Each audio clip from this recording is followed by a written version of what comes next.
Hello everyone, আসসালামু আলাইকুম। আমি অরণ্য সুজন, বিনোদন আপডেট টিভি। কোকাকোলার বিজ্ঞাপন বিতর্ক। অভিনেতা শরাফ আহমেদ জীবনের ফেসবুক পেজ গায়েব।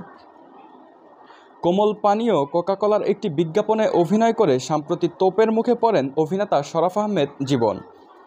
সোশ্যাল মিডিয়ায় তাকে নিয়ে ওঠে বয়কটের ডাক।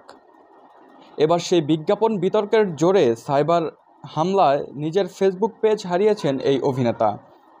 শনিবার 29 জুন সকালে ফেসবুকে শরাফ আহমেদ জীবনের ফেসবুক পেজটির খোঁজ করা হলে তা পাওয়া যায়নি।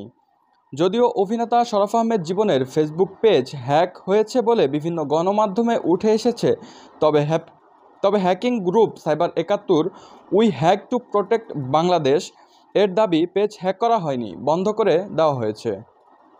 এছাড়া এই বিজ্ঞাপনের কাজে বিতর্কিত আরেক অভিনেতা শিমুল শর্মার পেজও সরিয়ে ফেলার হুমকি দিয়েছে হ্যাকাররা। প্রসঙ্গত, কোকাকোলার একটি বিজ্ঞাপন নিয়ে সম্প্রতি নেট দুনিয়ায় তুমুল আলোচনা সমালোচনার ঝড় ওঠে। তখন অভিনেতা শরাফ আহমেদ জীবন তার ফেসবুক পোস্টে লেখেন, আমি কোথাও ইসরায়েলের পক্ষ নেইনি এবং আমি কখনো ইসরায়েলের পক্ষে নই। আমার হৃদয় সবসময় ন্যায়ের পক্ষে এবং মানবতার পাশে আছে এবং থাকবে। এরপর থামেনি বিতর্ক, যার জোরে এবার পেজ হারালেন অভিনেতা শরাফ আহমেদ জীবন।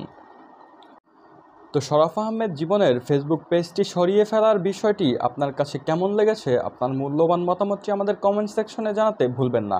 আর প্রতিনিয়ত বিনোদন আপডেট পেতে আমাদের চ্যানেলটি এখনই লাইক, কমেন্ট এবং শেয়ার করে চ্যানেলটি সাবস্ক্রাইব করে আমাদের পাশে থাকার অনুরোধ রইল।